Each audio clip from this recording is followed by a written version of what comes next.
Hello guys, कैसे हैं आप लोग। उम्मीद है आप लोग फिट होंगे, ज़बरदस्त होंगे, मज़े में होंगे, बढ़िया होंगे और बढ़िया तरीके से हमारे रिएक्शंस को एंजॉय कर मेरा रहे नाम है होंगे तलहा। इसमें तो मौसम गाइस, गाइस रमनन सागर श्री कृष्णा एपिसोड नंबर 166 का पार्ट नंबर 3 लेकर आ चुके जो हैं गाइस गाइस। लास्ट पार्ट था वो बहुत ही इंटरेस्टिंग, अमेजिंग और कमाल का था। आपने देखा कि किस प्रकार कृष्णा जी ने बताया कि मेरे पास एक तरकीब है, लेकिन आपको मैं बताऊंगा। तो वो तरकीब थी द्रौपदी जी के थ्रू आशीर्वाद लेना। बिल्कुल। ठीक है, इसी और तरह वो उन्होंने हमने देखा कि वो हमें पितामह भीष्म की तरह से आशीर्वाद द्रौपदी को प्राप्त देते हुआ हमें द्रौपदी नजर जी भी आ को। गया। और उसके बाद अब आगे का समाचार क्या पांडव से सुनने को मिलने जा रहा है कि पितामह भीष्म उन्हें कह रहे हैं कि इससे पहले मैं आप लोगों का वध करूं, कल अर्जुन मेरा वध कर कर देगा। और देगा अब आप इस बात से पीछे भी नहीं हट सके क्योंकि तुम क्योंकि लोगों आप ने मेरे वचन दे दिया मुझे। प्रतिज्ञा बंद हो चुके तो हैं। गाइस, चलते हैं वीडियो की तरफ और देते हैं रिएक्शन, देखते हैं कल की मूवमेंट होने क्या वाली है।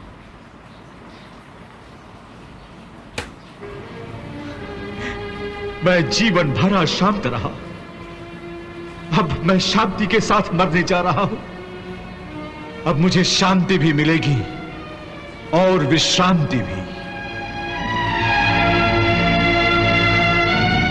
जो केवल भगवान कृष्ण या तुम मुझे दे सकते हो, क्योंकि तुम दोनों की सिवा मुझे मारने का सामर्थ्य और किसी में भी नहीं है।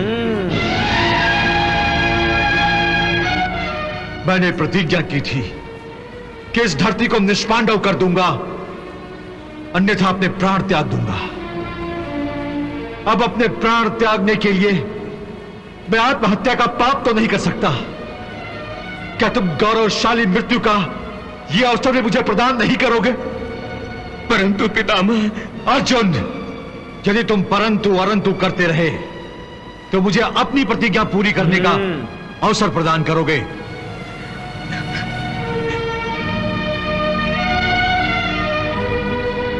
रणभूमि पर मैं अपने क्षत्रिय धर्म से विद्रोह नहीं कर सकता। पितामह, मैंने पांचाली को सौभाग्यवती होने का आशीर्वाद दिया है और तुम सब लोगों ने मेरी आज्ञा का पालन करने की प्रतिज्ञा भी ली है। क्या तुम मेरा आशीर्वाद छीन करना चाहते हो?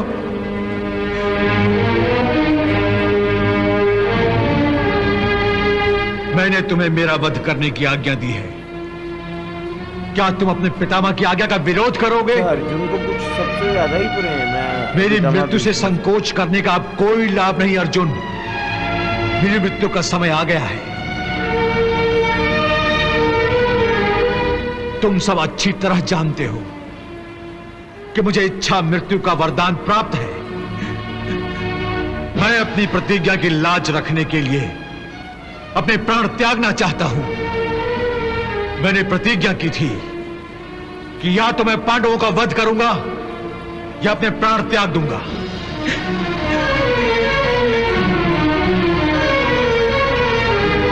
मैंने तुमसे वचन लिया था, अंतिम इच्छा प्रकट की थी कि मैं तुम्हारे वारों से मरना चाहता हूं। तुम्हें याद है ना? कल तुम मेरी अंतिम इच्छा पूरी करोगे। यह कैसे संभव है पितामह? संभव है, एक स्त्री द्वारा संभव है।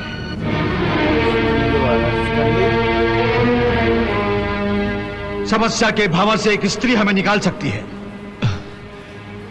एक स्त्री निकाल सकती है? पर कैसे?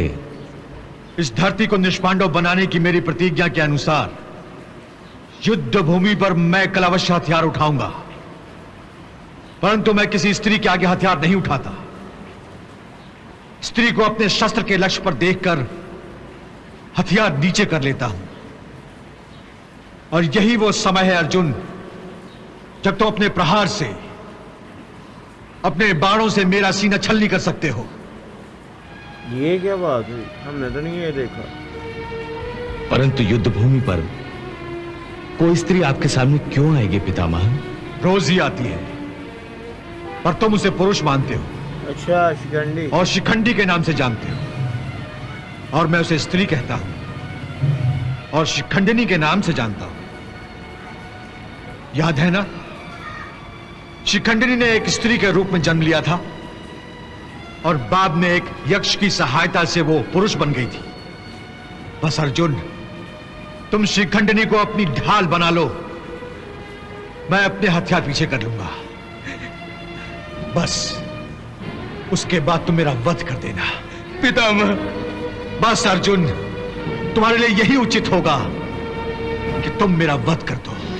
बस कीजिए पितामह, बस कीजिए, बस कीजिए पितामह, पितामह।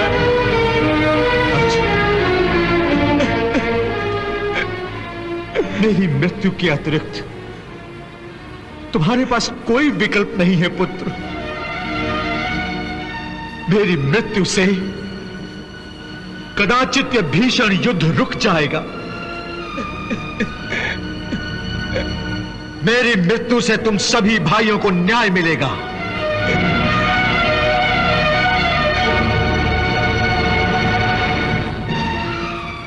मेरी मृत्यु से अधर्म का एक पर्व भी समाप्त हो जाएगा और मेरी मृत्यु से उन गलतियों पर पूर्ण विराम लग जाएगा जो द्यूत सभा में मेरे चुप रहने से शुरू हुई थी।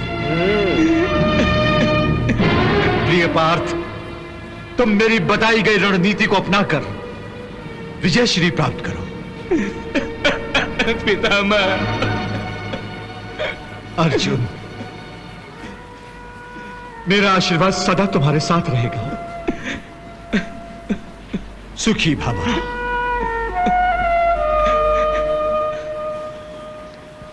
पितामह ने पांडवों का वध करने का निर्णय अवश्य लिया है, परंतु इसे शीघ्र ही सफल बनाने के लिए हमें भी उचित रणनीति बनानी चाहिए।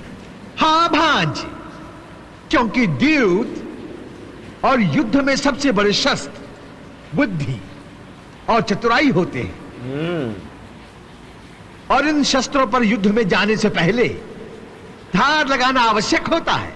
तो फिर आप ही अपने कुटिल दिमाग से बताइए, कल हमें युद्ध में क्या करना चाहिए?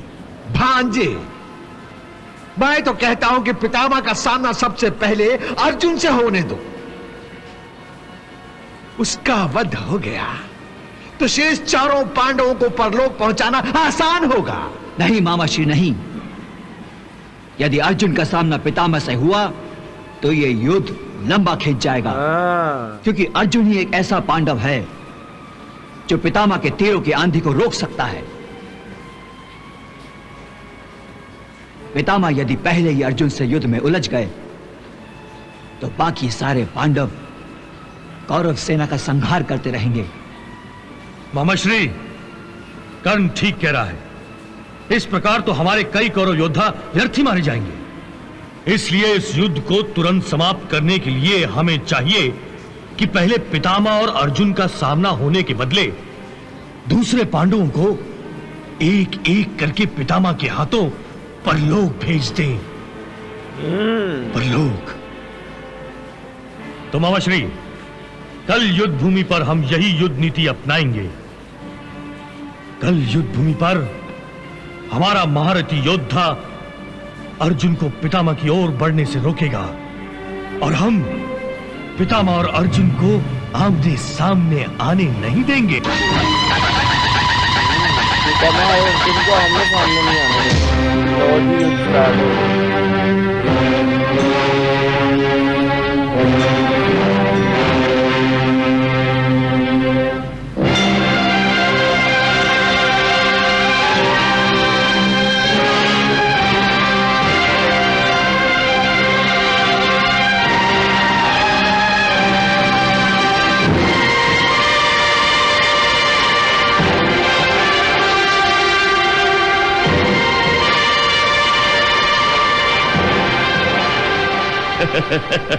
संजय, आज युद्ध आरंभ होने में इतना विलंब क्यों हो रहा है?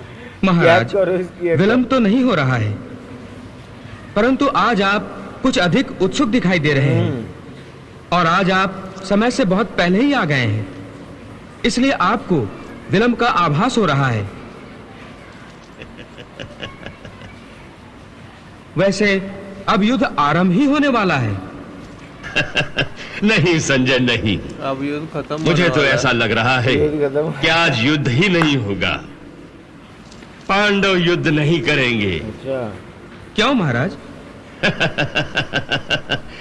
पितामह ने धरती को निष्पांडव करने की जो प्रतिज्ञा की है, उसी का समाचार गुप्तचरों ने पांडवों को दिया होगा।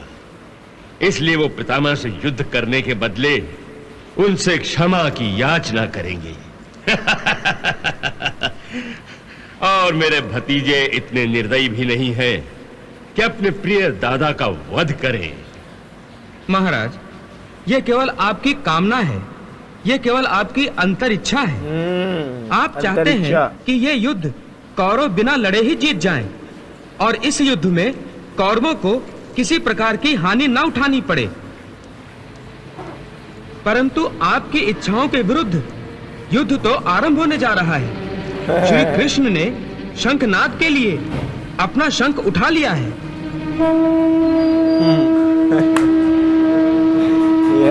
संजय बत्ती बंद कर देता है। धृतराज की है। यार वो तो सच बोलता है ना, बत्ती खुद ही गुल हो जाती है।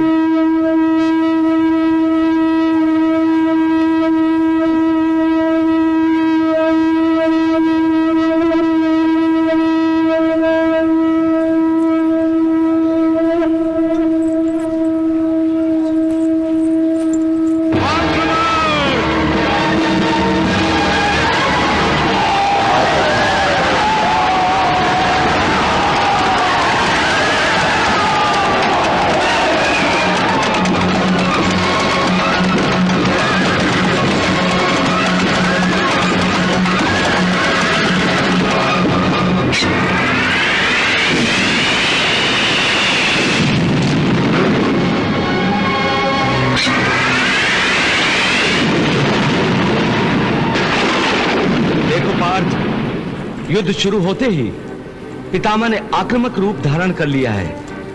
तो गाइज यहाँ खत्म हुई ये पार्ट। क्या कमाल का धांसू पार्ट था मोहसिन भाई, और इमोशनल भी बहुत था। इमोशनल, ये तो है, इमोशनल बहुत ज्यादा था। आप देखिए ना कि जब पितामह भीष्म और सारे पांडव आमने सामने बैठे थे और पितामह भीष्म ने पहले उनसे प्रतिज्ञा ली कि मैं जो कहूँगा आप मेरी प्रतिज्ञा को आपको वो मानना पड़ेगा करेंगे। और उसके बाद उन्होंने प्रतिज्ञा का ली कि उन्होंने कहा कि इससे पहले मैं आप लोगों का वध करूं, कल युद्ध भूमि में आपने मेरा वध कर अर्जुन डाला। तुम मेरा वध कर देना। और उसके बाद केवल ये समर्थ अर्जुन या कृष्णा जी ही रखते हैं जो मेरा वध कर सकते हैं। और उन्होंने वध करने की उन्हें योजना भी बता दी कि जब भी मेरे सामने कोई स्त्री आती है तो मैं अपने शस्त्र नहीं उठाता। उन्होंने कहा कि युद्ध भूमि के दरमियान स्त्री कहाँ से आएगी? उन्होंने कहा कि स्त्री तो रोज युद्ध भूमि में होती है, आप उसे शिखंडी के नाम से जानते हैं और मैं उसे बड़ी देर से शिखंडनी के नाम से जानता हूँ, जिसका जन्म भी स्त्री के रूप में हुआ था और बाद में किसी यज्ञ के थ्रू उसने खुद को पुरुष के रूप में बदल दिया। नहीं वो बात तो ठीक है, लेकिन वो थोड़ा धृतराष्ट्र और संजय के बताओ ना, वो भी तो मजे की मूवमेंट थी। हमारा धृतराज अपने ही ख्याली पुलाव पकाए बैठे थे कि मुझे तो आज लग रहा युद्ध नहीं हो रहा, ना ही मेरे भतीजे इतने सख्त दिल है कि अपने पितामह का वध कर डाले। और आगे से संजय ने जो उन्हें खरी खरी सुनाई है ना कि कृष्णा जी ने तो शांग उठा कि मुझे तो लगता है अब तो यही चाहते हैं कि युद्ध हो ही ना, कोरस जीत जाए और कोरस को किसी भी तरह की हानि ना पहुंचे, बट ये केवल आपकी अंतरी कामना ही है भाई। तो गाइस अब कुछ नहीं होने वाला, वहाँ युद्ध के शंख बज चुके हैं। तो गाइस युद्ध स्टार्ट हो चुका है, वहीं पार्ट भी फिनिश हो चुका है। अब नेक्स्ट पार्ट में जाने के लिए, युद्ध देखने के लिए हमें नेक्स्ट पार्ट पे जाना पड़ेगा। मिलते हैं नेक्स्ट वीडियो पे। Love you India.